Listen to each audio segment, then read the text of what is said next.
Hello, my friends, and welcome back. Thank you very much for being with me again today. I always try to find the primary sources, or when someone makes a statement, I would like to hear and see if I can the person making the statement. I want to see his face, I want to see his body language. Sometimes, you hear other people paraphrasing, which is bad. Direct quotes, okay. Why? I don't know the context still under which those quotes were made. Quotes. So in this case, we have Vladimir Putin. And Vladimir Putin is very important to hear, or at least to read the direct quotes coming from him, instead of having CNN paraphrasing or giving you small excerpts of the whole conversation. Like, for instance, I'm going to give you an example.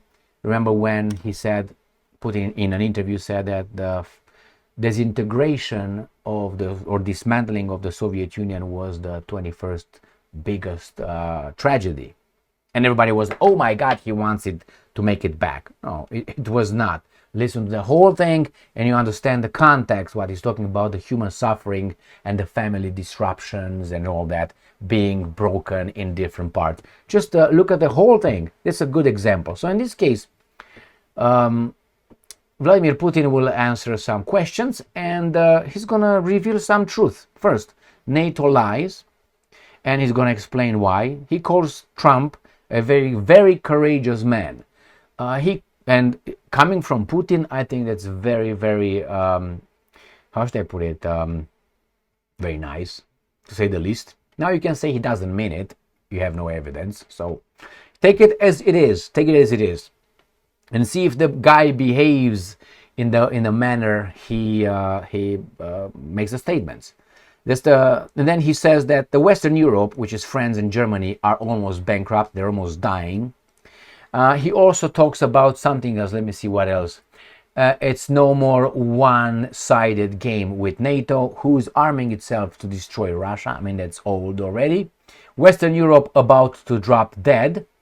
And he's talking about the inability of the Western cartel to control the oil prices, the global oil prices. This is something I've been saying for a long time ago. When I heard these guys in the West trying to place sanctions on the Russian oil, I was thinking, are you crazy? Or wane away Russian gas or cheap Russian oil, cheap. I was thinking, you just shoot yourselves in the foot. There's a big world out there that will use what you don't buy. There's going to be a market there. Unless you're able to make everybody else don't buy Russian oil, which you can't. You can't make you can't make everybody do always what you want. Remember that one? You can fool some people sometime, but you can't fool all the people all the time. So then we find out that Vladimir Putin is ready to meet Trump and is ready to meet the Ukrainians for negotiations. These are the main points coming from this bad dude called Vladimir Vladimirovich Putin. So let's start with the first article coming from Russia Today. This is from 27th of June. Ukraine conflict settlement, future of US-Russia relations, NATO's lies, highlights from Putin's Q&A. The Russian president spoke out about a wide range of topics at the Eurasian Economic Union Summit on Friday.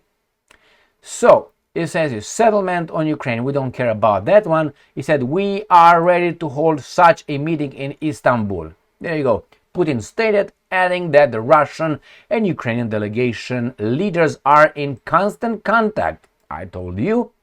He said he believes the next meeting should focus on discussing each other's memorandums. That's good. That's a step ahead. No more one-sided games with NATO. What do you mean? NATO is good, Russia is bad. This is the narrative here in the West. Suppose whatever West is now, the Judeo-Christian West. When Western nations speak about Russia's, and I'm quoting, aggressiveness, they are turning everything upside down. Remember when I told you the theory theory of inversion. Up is down, down is up.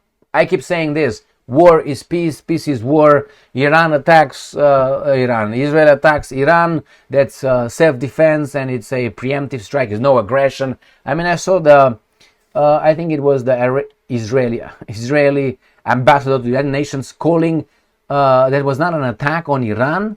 The preemptive strike, that was not an attack. What the hell that was? I don't know, a little caress, a booby check or something. All right, so Putin said, referring to NATO members' pledge to raise defense spending to 5%. According to Putin, NATO has blatantly lied in the early 1990s when it promised not to expand eastward. Do you remember? I keep saying this like a baboon every time I mention that. It was 1991, if I remember correctly. Wasn't it? When James Baker, then the US Secretary of State, told these baboons, it was Gorbachev and Shevardnadze, the foreign minister. Shevardnadze being Georgian, like Stalin, Mr. Djugashvili, that's his real name. Another Russian, he was a Georgian, all right? Just so you know, when you blame the Russians, blame the Trotskys, Mr. Bernstein, Mr. Lenin, Ulyanov, another Bernstein, and Stalin, who's a Georgian. There's no Russians there. No, and you can blame Kaganovich, and if you want to go to Khrushchev, I think he was half Ukrainian, but doesn't really matter. I mean, if you're a good guy, it doesn't matter what kind of nationality you have, or ethnicity. You can be a good guy no matter what. All right, or not a baboon, let's put it this way, not a good guy, not a baboon. You don't have to be loved, you have to be respected and, how do you call it? Feared. Respect and fear. Love, fuck off. You get stabbed in the back immediately. But if you're feared, all right, and if you respect that you would well loved, today you love, tomorrow you don't love. It's something like, anyway, let's move on. Sharing too much here. So remember when James Baker said no inch. If you guys agree with the unification of Germany, East Germany and West Germany, then NATO will not expand 1 inch. 1 inch. That's 2.5 centimeters eastward. They moved close to Russia, right there, the border. Who lied? NATO lied. And then I said, well, did we sign anything? No, so fuck off. Oh, so you're not a gentleman? I thought it was their gentleman agreement. No, it wasn't. We fooled you. Me. That's what they did. Exactly like that. He accused the alliance of constantly ignoring Russia's security concerns, particularly its warning that NATO's expansion towards Russia's borders would be viewed as a threat. They knew it. They didn't care. They need to make some profits. And I'm quoting, that is what aggressive behavior looks like, he said, adding that Moscow is done playing one-sided games with the West. The president reiterated that Russia has no plans to attack NATO and intends to reduce defense spending over the next 3 years. NATO denies ever making commitments not to expand and insists it poses no threat to Russia, but they just designated Russia as the long-term threat. Western Europe, about to drop dead. Correct. Russia is currently spending 6.3% of its GDP on defense, which is a lot, quote-unquote, Putin said. He acknowledged that the nation, and I'm quoting, has paid for it with inflation, but added that the government maintains a level-headed approach to the issue. The difference, he argued, is that Russia is supporting its own defense industry, while NATO members in Europe are buying weapons from the US. This guy is telling the truth, man. He's telling the truth however you turn. These are facts. You can verify them. Still, the Russian economy has grown by more than 4% for 2 years in a row. All right? While growth in the euro area has been just 0.9%, he noted. Putin claimed that France and Germany are on the brink of recession, end quote. And I'm quoting again, they're about to drop dead, yet they're still trying to write our obituary, he said. No, ban on Russian oil trade will be unenforceable. And I'm quoting, the world is consuming ever-increasing volumes of oil and petrochemicals as the global economy grows, he said, adding that the ban on Russian oil will be, quote-unquote, de facto impossible to enforce. Trump is a courageous man. Putin said he has deep respect for US President Donald Trump, describing him as a quote-unquote courageous man who has endured hardships, difficulties, and dangers. He added that Moscow welcomes the Trump administration's effort to help resolve the Ukraine conflict.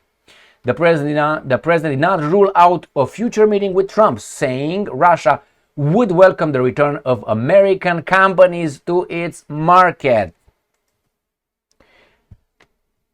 Why would Putin call Trump courageous? Do you think that he calls him courageous only because of the assassination attempts and he keeps going? Or because Putin knows what Trump has to fight? Do you know what I mean?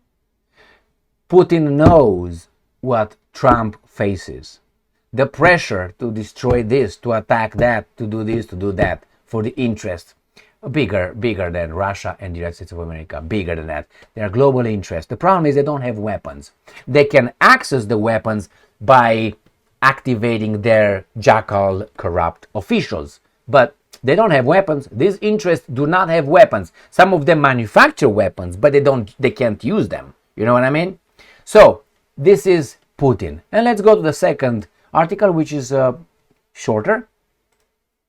Ukrainska Pravda. Putin says he is ready for new round of talks with Ukraine in Istanbul and potential meeting with Trump. That's exactly what was in the other article. So this is from the man himself. Now you can say, well, he's a liar. Okay, well, why don't you give him some time and wait first. Tell me what he said that is not true. They lied, true. Europe is dying, true. Shooting itself, true. Oil unenforceable, true. Trump is courageous, true. He's ready to meet them, we'll see in the future. It takes two to tango, okay? Where is the lie? Now you can spin it however you want, but the words are over there. This is what you should do. Take that, print it, put it on your bedroom wall, and wait. Wait and see if that's and you search, check. Don't have to believe that guy or believe me. Don't. I want you to go and verify. Be skeptical. Always be skeptical until you build a trustworthy relationship. And even then, you just lower your guard, but you can bring it up quickly, okay? Because that's life, unfortunately. That's why when you believe other people and don't trust yourself, what is that? So here it is, my friends. Ready to meet Trump. Thank you very much for being with me again today. Stay strong, stay smart, look for the truth, and be just.